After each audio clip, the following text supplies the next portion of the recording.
Hello and welcome everyone. It's time for another practical, amazing episode of IT Career in Australia channel. And today we're focusing on how to set yourself up for success in your new tech role. Starting a new job can be really exciting, but also overwhelming. So in this session, we'll share how to make your first month really count, so you don't just get through probation, but actually build lasting momentum. We'll cover what to focus on from day one and how to create a strong 360, 90-day plan and steps for yourself to set up a long-term success in the role. So bring your questions as usual. Say hi in the comments. Let us know that you're here, because if you're not here and not saying hi, we don't know that you're here. So make sure to say hi. I'm Jana Martins if you forgot by any reason. And you can watch me on LinkedIn and YouTube. And if you're watching me on YouTube, basically connect with me on LinkedIn, and vice versa. If you're on the LinkedIn, make sure to subscribe to YouTube channel. So this session is happening at the moment weekly, 5:30 p.m. every Wednesday. And I also do have some exciting face-to-face events in the different cities. Now tech walking is going all around Adelaide, Sunshine Coast, Sydney. And I'll remind you about all the upcoming events at the end of the stream.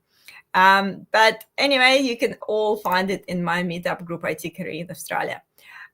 So I'm not gonna talk more about myself, passing on to Aditya to introduce himself, please. All right. Thank you, Jana. Thank you for having me on this. Can you hear me okay? Just quick mic check. Yep. Awesome. Yes. So I think I've done a couple of podcasts with you now, and this is probably my third one. So really excited to be back here. Can you just help me skip to the next slide? Actually, I'll do it. We're not even showing your slides, Aditya. We're just doing your intro first. Okay. So yeah, just a very quick, because I did have an intro slide, but that's okay. We can either go through it or we can do it separately as well. But basically, I've been working in the tech industry as a business and technology leader for more than 15 years. I spent 6 years at Amazon, 7 years at Salesforce, and then more recently, I got bit by the entrepreneur bug.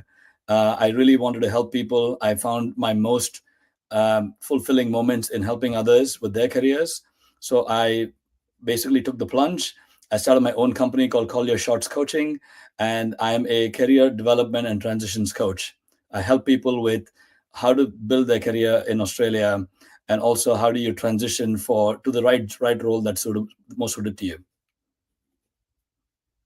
That's Perfect. High level. Perfect.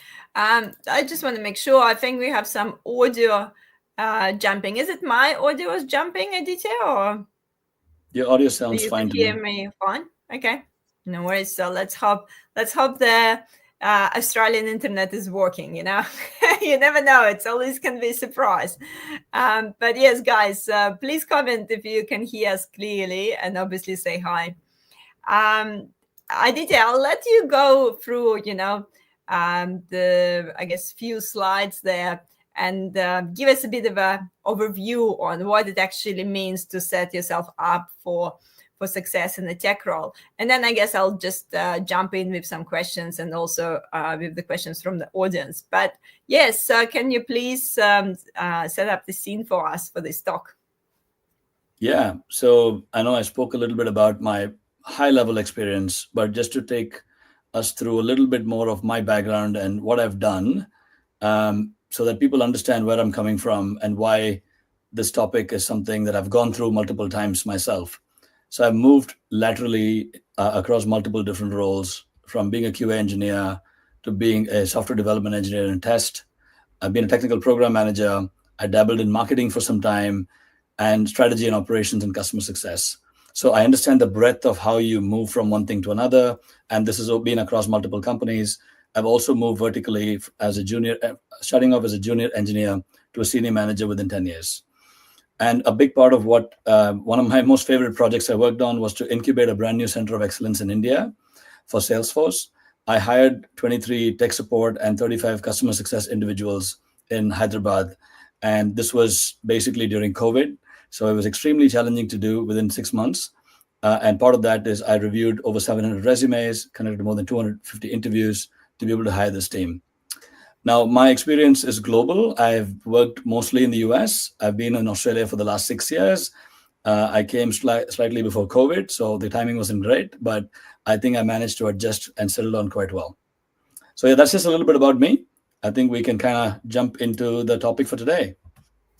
And I'm just checking, but people saying audio is good. Thank you guys for replying. And Shinai, it's probably from your side at the moment, because looks like everyone can hear us. So yes, please try to just restart the video to re-enter the stream.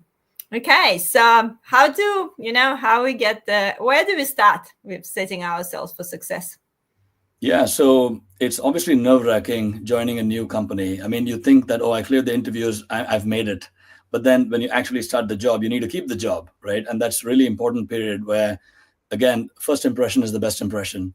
So, but it's difficult to do that because you don't know anything about the company.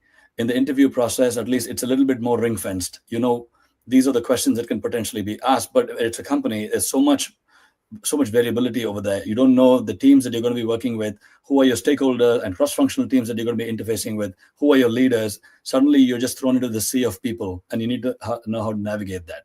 So the way I think about it is these are the four big pillars I think are a way to think about how you set yourself up within your first 30, 60, 90 days. First thing is you got to be really good about knowing about your company. I think sometimes people have a tendency, and I've done this too, by the way. I would jump right into the job, right? Like first week, I've been assigned something, or maybe I'm onboarding and I'm just spending so much time on that stuff that I don't pay attention to the bigger ticket items. So really spending time on that, then that's important. And we'll cover that very soon. The relationships matter a lot. Who you spend your time with and how you bond with them on a personal level, setting up a good cadence with your manager, understanding your stakeholders, where they're coming from, and who are your mentors and champions within the company. There are some people, if you notice, would be the thought leaders. How do you understand how to influence those people? So there's a whole lot of things that we can do from that standpoint. Then there's the whole tech onboarding, right? You've got your access and your permissions, and you're logging into the tools and processes. That's the easy stuff, because there'll usually be some kind of onboarding document. You follow that. You might be paired up with an onboarding buddy who might be like, helping you get set up and, be the person, taking questions from you. The last bit is once you've, conquered the other bits, you are now showing value to the team. You're someone who's trustworthy and you've integrated well into the team. And that's when you're also being measured against your KPIs, because now you're starting to deliver value to the team at the end of 90 days.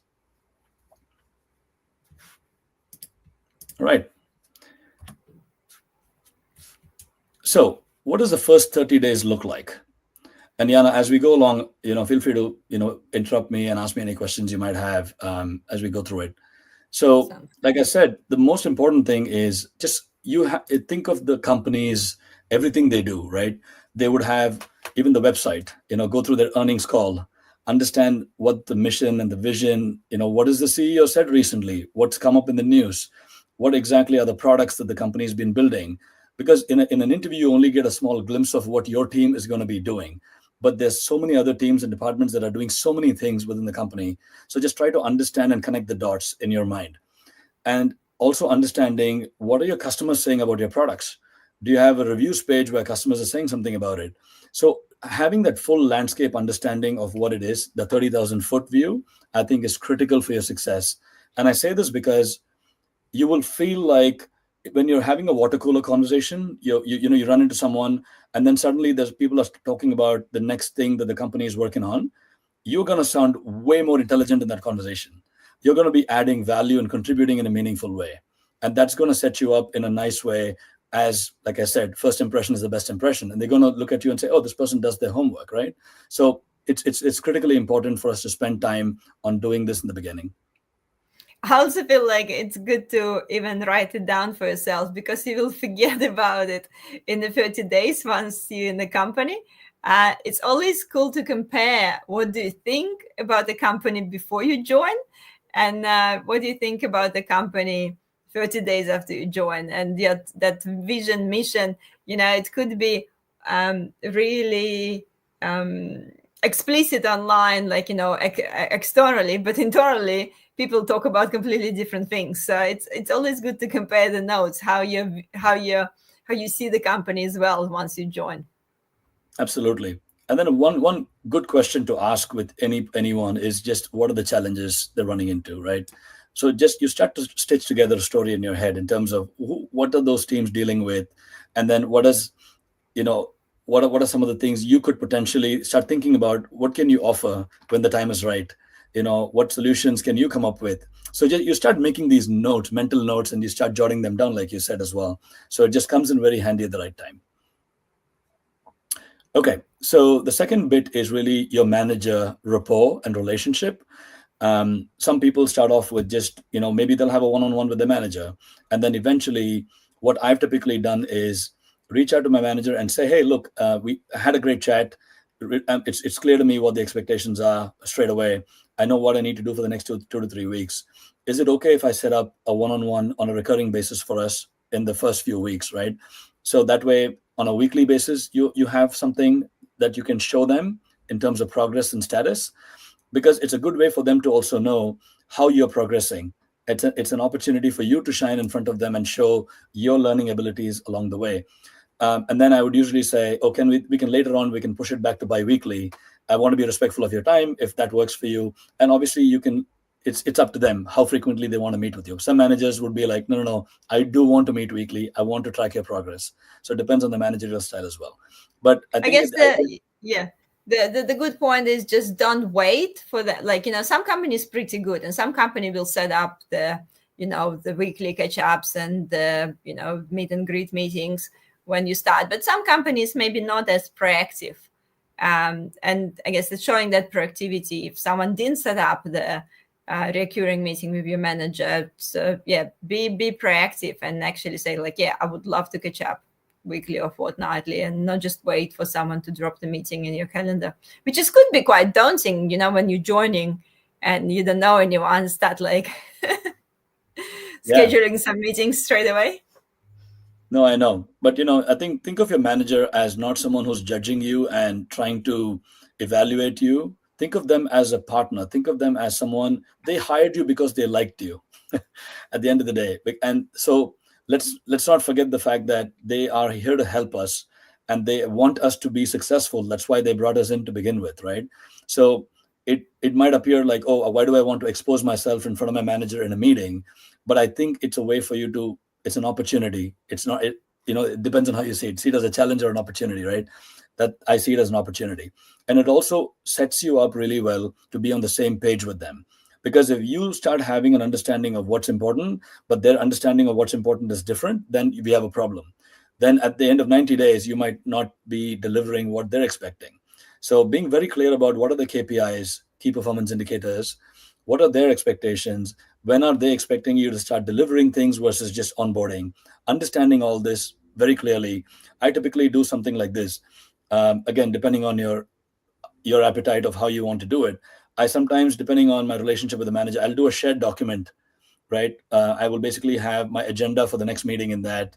I will show them my progress and things like that. You don't have to do that. You could just have your own document, but depending on your manager and your level of comfort, you could do something like that as well. Yeah, makes sense.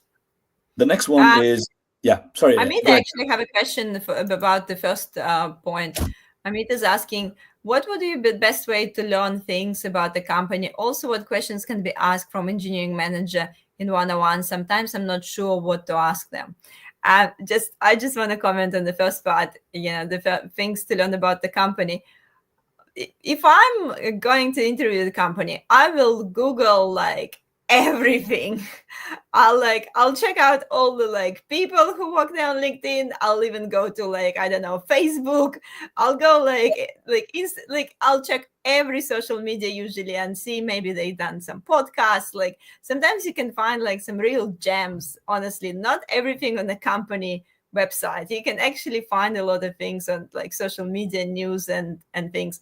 So I would look everywhere because you never know what you can find. Yeah, no, it's a good point, Yana. The other thing I would say is if you want to be a little bit savvy with AI, whatever your AI tool that you use, you could put up a really clear prompt in ChatGPT or something and say, I'm trying to research this company as a new employee, and I want to know everything about what's going to be helpful for me to know so that I can be successful in my role. Help me understand the revenue, help me understand the customers, help me understand the products, like all of it, right? The prompt has to be extremely specific, and then you'll get what you want. And this AI will just generate all of that for you as a one-stop shop. So that might be definitely worth giving it a go as well, outside of what Yana suggested, which is also very powerful. Yeah, and the questions ask your manager in one-on-one. So, what would be the tips for the questions, especially in the beginning? No, it's a great question, actually. Thanks for that, Amita. So, the main thing I think about in the beginning is we want to make sure our managers, they all have a headache. Think about it like that. They have a headache, and can we be the Panadol to their headache, right? So start with the challenge. What is your challenge? What bothering the team? Where are the issues? I think it's a great conversation starter because they're also now having a vested interest because you are eliminating potentially some work for them in the future. Now they care about that because they're managing up and they're delegating other things to other people. So if you start taking an interest in something that they care about, it is the shortest path to success. So learning more about that is important. And then secondly, I would say just really understanding what does success look like in their eyes. What do they think is the definition of success for their employees, and also what is their working style, because everyone's different. I've had micromanagers, I've had people who give me a lot of autonomy, I've had people who are sort of in between. So some people are really moody and prickly. You run into all kinds. So I typically do, what I do is I want to set expectations from the beginning and say, hey, I let me know how I should communicate with you. Are you okay if I send you a Teams or a Slack message? Or would you prefer that I set up a meeting? Or one of my managers actually came and said, why do you not call me directly on my phone? I said, I didn't know that was appropriate to do. I know I typically start with a message and then I go to the phone call. And he was like, no, no, no, just give me a call. I just don't want to do texting, right? So find out exactly how you can establish a friction-free relationship with them and what works for them. So then they will understand that you're coming from a place of trying to help them out. Always think about any interaction with a stakeholder, what's in it for them. That's the way to look at it. Yeah, and it's a really simple thing.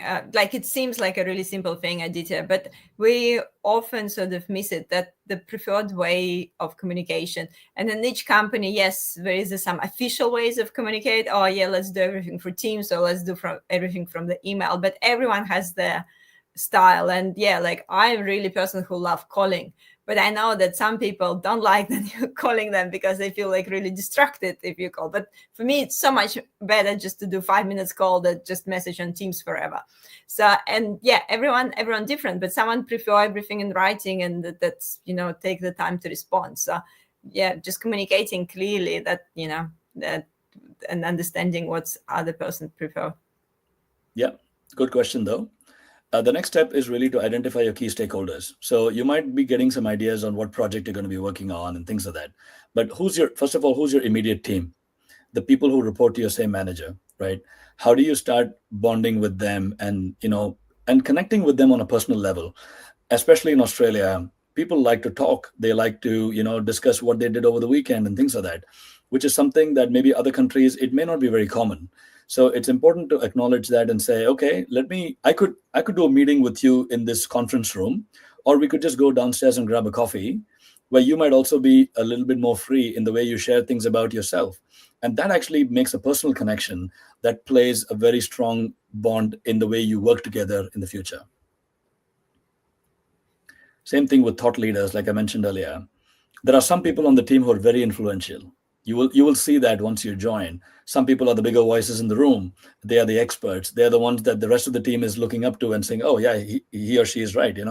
So think about how you can make them like a pseudo mentor, right? You're going in with from a place of curiosity and asking them, "Hey, I really trying to just learn the ropes here. What advice or guidance do you have for me? Can I grab a coffee with you? Can we talk every 2 or 3 weeks?" Right? That way you're setting up like a partner who's riding along with you in the journey. And I think that's partly replying to Amita's next question when she's asking, For me personally, I found it tricky how to navigate through different departments, how to gain that knowledge about the department, like departments responsible for. And I think it's that coffee chats really applicable. That have these like personal connections, reaching out to people in different departments. But Aditya, is it any like other more like maybe formal way to get to know what other departments doing? I think at the end of the day, it depends, right? I mean, it depends on is that department working with you on a project? If it is, then it's a lot easier. You can just go straight away and say, hey, every time I've been working as a program leader, I will first try to build a relationship with even with the cross-functional teams. So before I even get them into a meeting to talk about anything work related, I will ping them and say, hey, looks like I'm going to be on this project with you. I'd love to understand more about what your team does. Can you take me through your people, systems, and process, and then it'll be good for us to talk about the project itself. So I try to set the stage more about the foundational side of it before the project related stuff, so that way you get an understanding of what they do that way. If you're not working on a project, then you could just say, you know what, I'm just curious, I'm new to the company, I'm curious about how other departments are doing things, and I would love to use this as an opportunity for knowledge sharing. This is something that we are doing in this team. I'd love to know what you do. And the beauty of that is, if some of the team is doing it better than your team, you could bring that back to your manager and then share with them and say, hey, you know what? I learned something new. Is this something we've tried in our team? And then if you haven't tried it and it's successful, then you look good in front of your manager. Definitely. So we're saying probably go to office, and that's the policy. This is a hard part as well. Like, if you are working remotely or you never with certain people in the office, that's definitely can slow down gathering that kind of information, build these connections. I am a fan going to the office, but not everyone have this opportunity, I guess, to meet a lot of people face to face. But you can do the same as we mentioned through like Teams and catch-ups. Yep, exactly. And then we talked a little bit about just your tech, your process, and your company onboarding. So the technical subject matter that you're supposed to be onboarding and doing, that you're going to do anyway. But you're doing that on the side while you're doing all these other things, and that's really what this is all about. It's because the tendency sometimes is just to go into the onboarding checklist straight away and forget about all the other things. But those other things are critically important for your success. Okay. What does the next 30 days look like? I think it's by this time there's an opportunity to start looking at what are some of the low-hanging fruits on the team. So, for example, maybe there's a process that's just not working at all. You've noticed it. It's taking extra amount of time, or maybe people are being dragged to a meeting that's just unnecessary. That is something that could be optimized, right? And like this goes back to the one-on-one with your manager. You could gently suggest that as an option, saying, hey, I noticed that we do it this way. First of all, asking, is there a reason why we do it this way? And then saying, oh, I think there might be an opportunity for us to do it this way. What do you think about that? And if that resonates with them, then yeah, you got an in, right? Now you can say, yeah, my manager likes my idea. Let me take this forward and see what I can do with it. So I think you can start thinking, even though your main project might come later, you can start to put up your hand and see how you can be valuable. Because these days, people are not just sticking to the job that's being assigned. They're looking at how do they create value, being proactive, going back to your point, Yana, earlier, and just showing that you can do more. And obviously, you're still taking permission. You're not trying to step on anyone's toes, but you're trying to do that gently, but you're coming from a place of curiosity and wanting to help. And sometimes you can see something better with that outside perspective. I sometimes even go back to, when we're going through interviews, they often ask you to prepare some sort of 90-day plan in your new role, or like put some presentation about how we can tackle this challenge. Like, honestly, if you've done one of those, go and open one of those now and see what you suggested at that interview. And sometimes you will be really surprised because you completely forgot about that. That's what you talk about in your interview. And then you start your role and you get in all the nitty gritty and start boiling in all the, I guess, company politics and things like that. You completely forgot that as an outsider, you had all those ideas. So you'll be surprised. Yeah. And I think the other thing, before I forget, I want to mention is I've always had a running list of all my accomplishments within the team. So, come performance review, I have a laundry list of things to put into that, because some of the things I might have done might have been very small. Some of the things are more like visible to people, but even the small things count. So, like a small process optimization, a documentation update that you made, or anything, track everything. And then, also raise it with your manager and just say that, hey, you took initiative to do something that actually helped you and the team as well. So, I think I found that to be very valuable. Becomes easier to tell my story and how I'm adding value to the team as well. And you can put the monetary value on it. That's even better. Yes, If you can absolutely. really show that that's saved that much hours, saved that much money, that if you can put a number on it, that's even better. 100%. Exactly. No, impact is everything at the end of the day. Quantifiable, qualitative and quantitative impact, both, right? So, absolutely. Attending company-wide events. This is an interesting one because I actually have been within my previous roles. I took some kind of a volunteer position in some of the larger company wide sort of like representations, that maybe there's like an Indian community thing, or maybe there was something else around people who are actually interviewers within. There was like a group for interviewers when I was working at Amazon, and we were doing some of that stuff together. We would get together on a regular basis and talk about how do we improve the practices. Then with the Indian community, I would be helping plan the Indian festivals and things like that, right? Those are the community based events, and you get an opportunity to talk to different people, and you understand. That's another way for you to know what other departments are doing. But beyond that, if there is an all hands or a town hall or whatever they want to call it, definitely make sure to attend those events, right? I mean, some of those are mandatory, you can't really escape. But if you see something that looks optional, if you can make the time and go to it, I think it'll be amazing, because you're going to learn so much about things that other people are doing and how it ties to the larger company mission. And this is going to be crucial knowledge that you're going to bring back to the team, because not all your teammates are doing this, by the way. So you might have a chance to shine and stand out. And ask good questions. That's how you can always, get attention in these events. If you ask the good questions, then people remember, like, oh, who's this? Ah, like that's a new person in this department. Ah, like makes sense, and people remember you. Yeah, 100%. And then by this time you are ready to start shadowing team members and projects. So maybe your manager might automatically ask you to do it, but if not, maybe it's an opportunity for you to say, hey, can I ride along on this meeting with you? I just want to watch and observe, be a fly on the wall, and see how these meetings are run. So it'll give me a good perspective of when I need to lead this meeting in the future. I at least know, I'm getting a glimpse of it. People know who I am, and putting a face to the name type of thing, right? So it might be a good time to start doing this around this time. Then the next bit is just like I said, making your work visible. I've seen so many times, and this happened to me as well.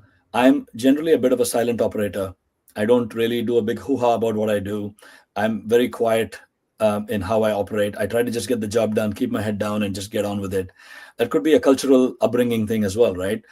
But I've realized that if you don't showcase your work, no one's going to do it. And even if there's a little small thing you've done, share it with your manager at the very least, even if you're not sharing with your team. And then also see, how does this track against the core KPIs that have been set against for you, whether it's during the probation period or it's the end of year, whatever it is.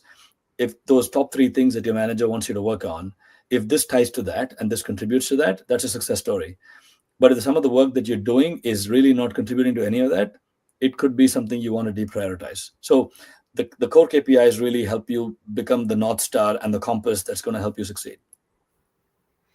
Aditya, we talk a lot about, the all these extra things to do, connect with different stakeholders and attend events and things like that.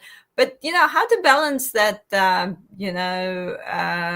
is the balance between deliver something quickly and maybe focus on some technical credibility first, but also, that invest that time to meet the people, talk with people and things like that.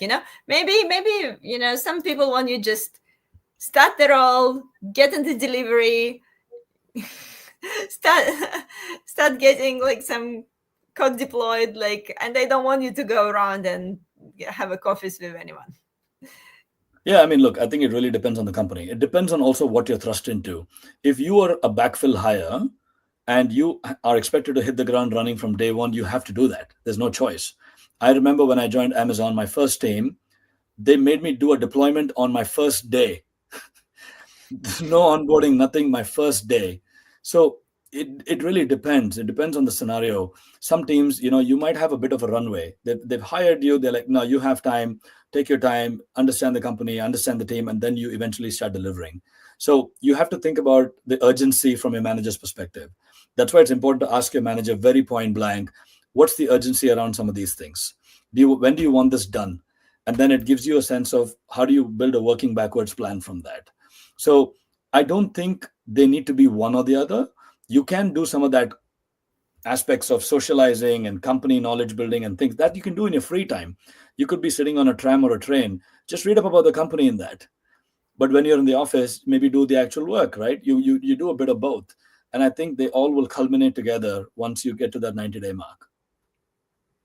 Yeah. That makes sense. And I guess, not one approach fits all. So obviously you need to see understand the company and the culture and how they approach the onboarding and what processes they set up as well. That's exactly right. And the one other thing I'll share is, I think when it comes to setting yourself up, in a tech role, the tendency is to go do the tech because you're like, oh, I'm an engineer. This is what I'm supposed to deliver. I'm just going to go do it. That's great. But at the end of the day, they want to see a level of trust. How do you operate? How you do things is more important than what you do in many cases. So how you show up, what kind of questions you ask, how are you engaging with the team? Are you someone who's saying, oh, you know what, I got that, don't worry, I'll help you, right? Like, what kind of a personality are you? And all that will show through how you operate and what kind of a rhythm that you bring to that way of working. So think about that, and that's also equally important. Yeah. And look, you mentioned about personality. What about if, asking too many questions and then you became that, new person who asking too many questions and everyone just like, oh my God, he asking more questions again. Like just. No, it's a great question. And it's one to obviously be clear about how to balance. At the end of the day, what I do or what I've done in the past is, if I know that someone's helping me, let's say I've been given an onboarding buddy who's going to be the one fending all my questions. Sometimes what I'll do is I'll compile all my questions and I'll send it to them in one document, or I'll draft one gigantic message and send it to them and say, "Happy Friday! A bunch of questions that came to my mind. I just want to share with you. I didn't want to keep bombarding you throughout the day. I didn't want to keep pinging you constantly." So that way they understand that you respect their time. So you're still getting questions answered, but at the same time, you're not doing it in a way where you're disrupting their work. Also, ask them for their boundaries, right? Ask them, are there like parts of the day which don't work for them? Are they doing like creative work or the focused work that they don't want to be disturbed? So I think just understanding teaming agreement, right? It finally comes down to that. And I think that way you'll still be able to continuously ask questions, because there is no, if I've hired people in the past, the ones I'm really worried about are the ones who don't ask any questions. If you're not asking any questions, it's likely you don't understand anything. So ask a lot of questions. That's really the way to learn. Yeah, 100%. And again, great advice. Like, again, understand how people like to be asked as well. Some people just like quick questions. Some people like the call. Some people like the bulk questions. Exactly. So just sort of understand how the people prefer to communicate. Yeah, and some of this is also very physical. Like, if you think about, if you go to the office and you see someone wearing headphones, I think they're sending a sign that they don't want to be disturbed, right? So it might be good to just send them a message saying, "Hey, look, it looks like you're busy.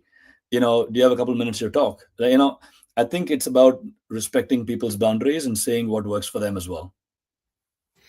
100%. Okay, so what about past 60 days? We're almost at that 3 months mark. Yeah, this is where the rubber meets the road, right? So by this time, your technical ramp up that you've been doing is kind of complete. You've built expertise in some areas. You're starting to contribute. You're starting to speak up in team meetings, and you're starting to add some value, right? If you're like in a Scrum role, you're an agile developer, whatever it is, then you're starting to be playing a lead role in some ways in like maybe stand-up meetings, or maybe there's some ceremonies that you're sort of leading in some capacity. At this point, you're fully trusted by your team and your manager, that they let you autonomously operate, knowing that if there is a glitch, there is a problem, you will come to them and you will keep them in the loop, and they don't have to keep chasing and running behind you.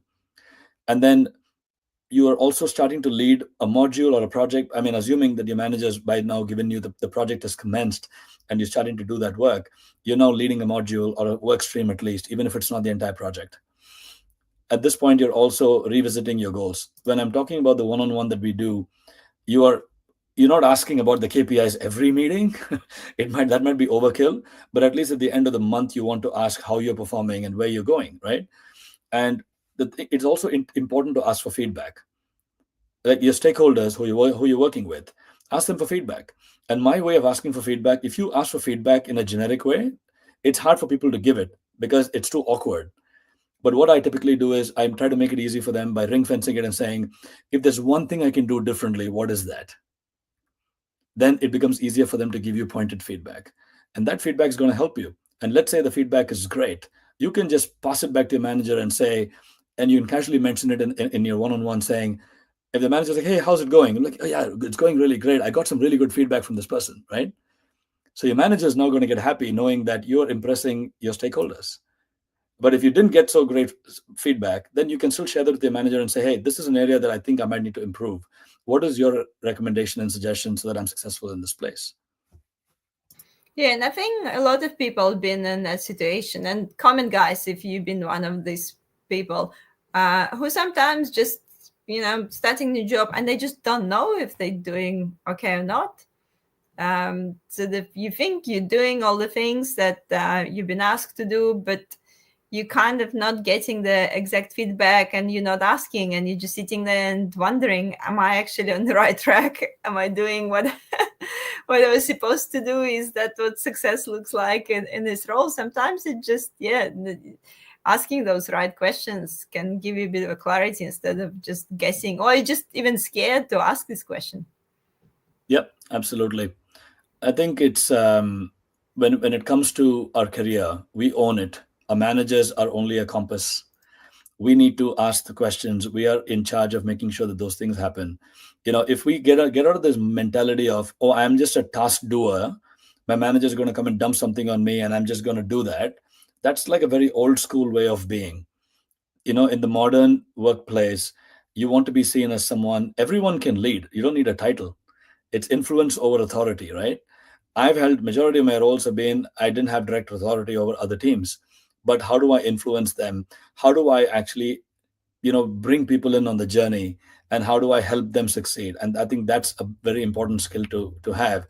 Even though you might be a really amazing engineer, but how do you work with the team, and how do you elevate the team along with elevating yourself?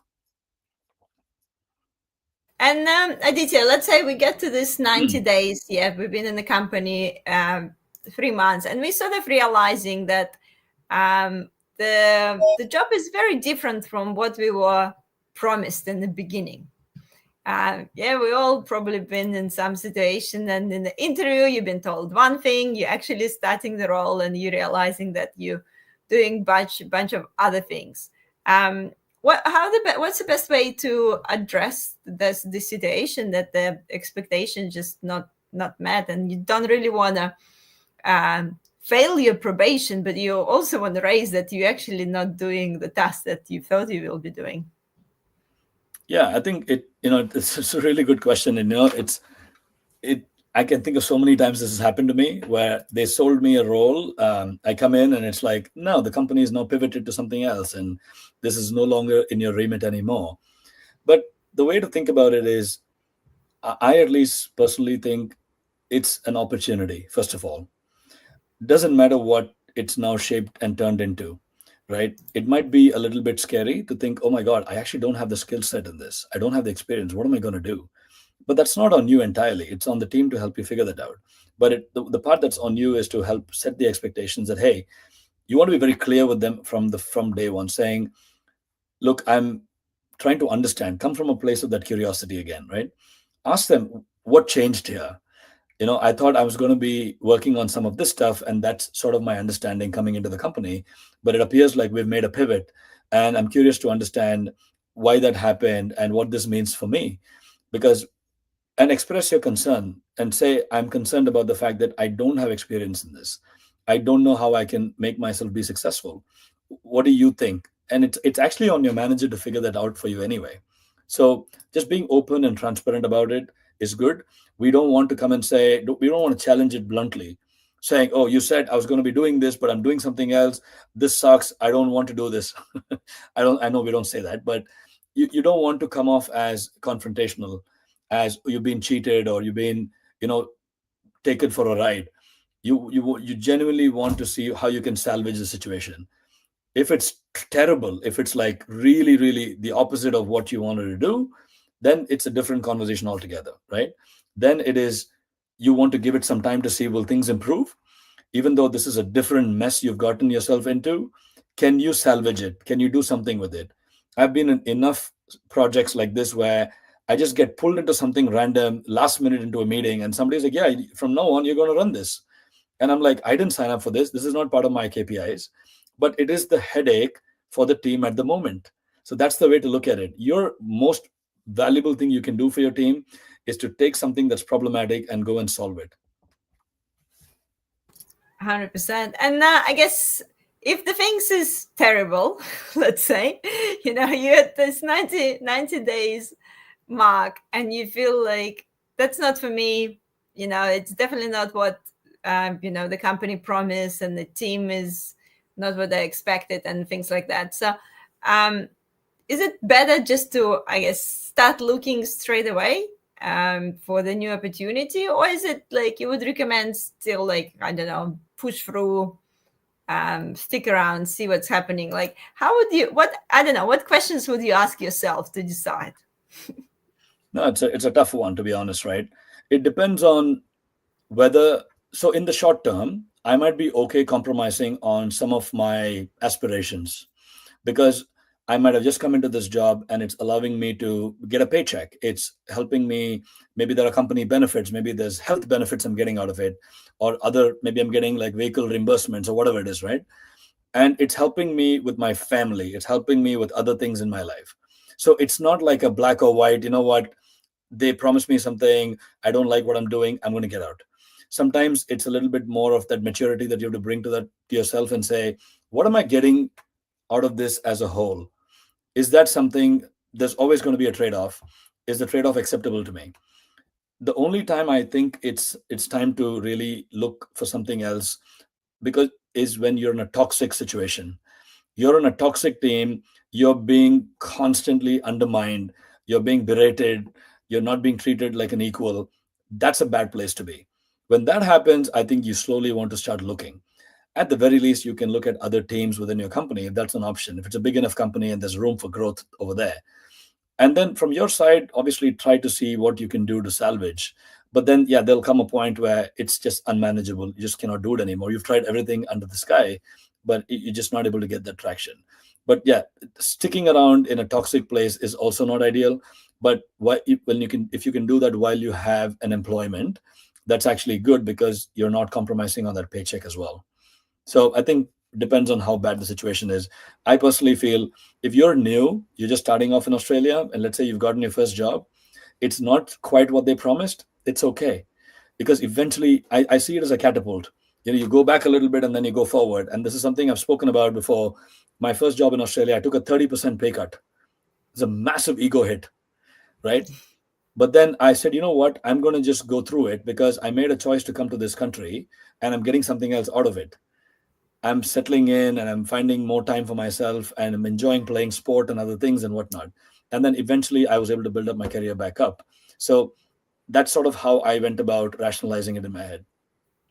Yeah, and that's right. Like, especially when, if you're moving to another country, or you're moving to different industry and things like that. So your first role in that country or industry probably not going to be amazing. And if it's amazing, you did Lucky. really, really well. But 80% of the time, it's not going to be amazing, and it will be just like a stepping stone to something else. But it Absolutely. definitely give you that experience.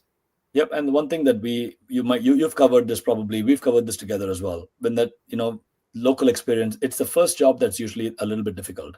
Eventually, it gets easier. You get your name gets floated around in the community, and then you start to find other opportunities that come by. So, yeah, there we go. Yeah, and yeah, on that topic, you can check out the previous video on the local experience myth. So Aditya, I think we kind of running out of time. We have one more question, and I think it's sort of time to wrapping up. We probably Yeah. take one or two more questions if you guys have still something to ask. Sidharth asking, how long on average it takes to figure out if the workplace is not the suitable one? Hmm.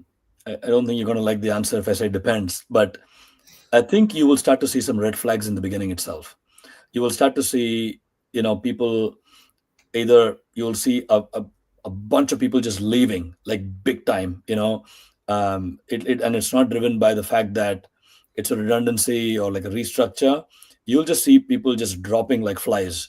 You'll see people who don't engage in meetings at all. It's a very, like, I've been in meetings where it's radio silent, none of the team members speak up. The managers just pushing things onto their head, and you can tell that there's tension in the air. And the other thing you'll notice is people will keep their cards very close to their chest. They won't share anything. They are not forthcoming, and they don't want to build a relationship. It means they already have one leg out the door, right? So that's a problem. If your manager is constantly unavailable, and your team has no sense of what they're doing, you're not able to deliver anything, and you're not really part of some of the big ticket initiatives, that's another thing to worry about as well. Again, some of that could be okay just purely because you might be working on something on the side, but you just have to assess, look for the signs. I think just be observant, look for the signs. When something is going wrong, ask yourself, is this something I need to be worried about? And that's why I think you need to have the confidence in the team. You need to have the mentors and other people who are going to help you navigate this, because it's difficult to say that straight away. But if your manager is looking at your deliverables, and they are, let's say they said something and you did that, and now they're coming and saying something else, then it gives you cause for concern. Let's say that becomes a pattern. So anytime something becomes a pattern, that's when I start to worry. If it's a one off, I don't really care. It could just be miscommunication, misunderstanding. Then see how you go. And your manager relationship with you is really important. How do they treat you compared to other people? Are they favoriting other people? Are they sidelining you? Are they really like not working on anything to do with you at all? Then that's a problem. Hopefully they don't do that because you're just new to the company and things like that. But sometimes managers inherit people from another team, and they don't like that. They wanted that person to be hired by them, and sometimes that becomes like a bit of an ego thing for them, and they don't really pay attention to this employee. So it's a great question, Siddharth. I do think it finally just depends on some of these things, but look for the signs and look for the patterns, and then you can make a call and say, you know what, this is not acceptable to me. This is not this is not the kind of place I want to be in. And probably if you're following the steps and trying to connect with more people in the company and getting involved and taking people for the coffees and connect with company events, you probably will see some red flags earlier, because you're not just sitting there for 90 days just doing your job and not looking around. You probably, as more you build this relationship, I think you better realize, I guess, what's happening quicker realize what's happening in the company as well. Yeah, the one other thing I'll add, yeah, no, that's a great point. I think people coming from other countries might typically think of, I'm just here to do my job. I'm just going to keep my head down and do it. But I think it's important to have a pulse on the business, on what the organization's doing. It's not about gossiping or anything, but it's just about setting yourself up in the right forum so you know what's actually going on, right? I think that's important. And it took me forever to understand that. The day I started understanding the kind of information that came my way because of that, I could now get ahead of problems before they hit me. So I think that's critically important as well. Perfect. Aditya, how can people can find you, and how you can help people as well? I'm on LinkedIn, and I'm also on, my business is also on Instagram, and I do offer a free 1 hour call for people to reach out to me. I can be a sounding board. You can just hit me with all your questions. You're just trying to make sense of something. And then, yeah, if that makes sense and you want to work with me, there's obviously a different model we go into. But there's basically, I can share the screen where there's a QR code. If you have a phone in front of you, you can scan it and then you can add me to your LinkedIn and we can stay connected and we can get some time together. This is also my social media. My company is called Call Your Shots. It will show up as CYS on Instagram. You can add me there as well. Or if you ping me on LinkedIn, I'll send you that link. I try to post on both places. My Instagram is fairly new. It's just getting started. But I think I'll be posting more videos and bite-sized information over there compared to LinkedIn. Aditya, maybe I'll take a last question. I think we still have a bit of a time. Just another question came through from Shvitali on, I guess, the same sort of topic. Is moving to a different team or organization the only solution when you realize that your manager is not supporting you with the growth and development plan? It's a great question, actually. It comes down to your expectations from the role. Some people are very ambitious and they say, you know what, I need to grow. I need to see myself get to that next level. I need to see that I need to get an exceeds rating. I'm not just here to do the basic job, right? So it comes down to what it is, what phase of life you're in, how much do you want to push and how much you want to achieve. If you are the ambitious type and you're not getting that growth, then yes, I think you at least want to start putting out some feelers. If you work for a large company, there might be a culture where you can just do an exploratory coffee chat with another manager, another team. I've done this in some of the companies I worked at. I'm not actually asking for a job. I'm just trying to see what is their team doing. So it's sort of like a warm lead. So in the future, if I do need to take the plunge, I can go and reach out to them and say, hey, I'm ready. Do you have something available? Right? So for the most part, I think you're trying to make it work to the extent to which you can. It also comes down to sometimes I've seen positions where, yes, it's not great, but I look at how much of my work is glamorous versus unglamorous. When if about 30-40% of my work is unglamorous, 60-70% is fine, then that's my barometer, right? If it tips the other way and it stays like that for 6 months, then it's a problem. That's when I'm like, no, I got to get out. I need to go do something else. Yeah, I guess the good point as well, it's, that percentage. So it's always will be, as you said, it's always will be some compromises. It can't be all just, amazing work and exciting projects. But yeah, so understanding if it's at least 60% or is only 10% of excitement left there. And I do want to share one thing, Yana, very quickly. I had a colleague at some point. This guy would just, he had a thick skin. He didn't care that his manager was not, growing him or whatever it is. And he used to share all these things with me as well. And he would basically say, you know what, I'm here to learn and take something with me. So he would just be mad upskilling and getting certified, using the company's education reimbursement. He would be just focused on that. That was his journey. He will do the bare minimum at work just so that he can get by, but he will be really, really laser focused on that stuff. But he didn't care. Like, his manager was not giving him the most exciting projects because he understood that this person's not stretching or doing anything. But it also comes down to, like, what is it that you want from the company? When you walk away 2 years from the company, for example, have you gotten what you wanted? The experience, the skills, the network, because that network is going to open doors for you in the future. So think about what you're getting and what you're losing. And then, is that trade-off acceptable to you? Yeah, definitely. I think it's like another big topic on the trade-offs that could become in the future. Guys, I'll just put it on the screen as well. If you want to book a call with Aditya to talk through some all things career, you can find him on his website. I'll put post the link in the comments as well. Just want to quickly, before we finish, to remind you that there's quite a few events coming up. Next week, we're going to talk with Arash, and we're going to talk about how to move to leadership role in tech. So maybe answer some of your questions here as well. So sort of a good segue after passing the probation period, how to further develop your career. And the week after, we're gonna run a webinar with Ben on how to write a tech resume for Australian job market. So especially if you recently moved to Australia and struggling to find the role, Ben is master of customizing resumes, actually understanding how to customize this for Australian market and for each job application. And also positioning yourself that maybe some of your overseas experience is reads differently when you're applying for jobs here. So make sure to join our workshop. It's a hands-on workshop on the 17th of September. And with a bunch of tech walking is happening. I'm coming to Adelaide next weekend. We're gonna do a walk there. It's our first walk in Adelaide. Will be walk on the Sunshine Coast on the Sunday after with Jonathan. Then a Sydney Tech Walk on the 21st of September. With the 5 volunteers will be run that one. It's going to be a big one as well. And then I'm doing Melbourne one in October as well. So it's a lot of walking, it's a lot of events, a lot of things to get into. So make sure to join the group. And if tech walking is in your city, make sure to join me for a walk as well.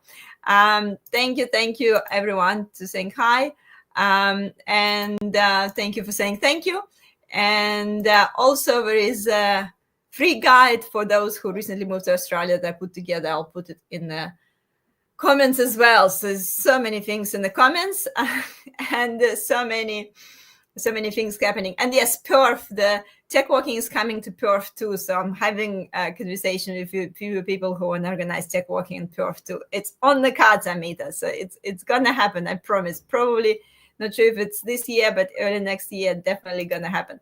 Anyway, Aditya, thank you so much for joining me today, and I'm sure you'll see Aditya on this channel in upcoming months too. So thank you again, and see everyone next Wednesday.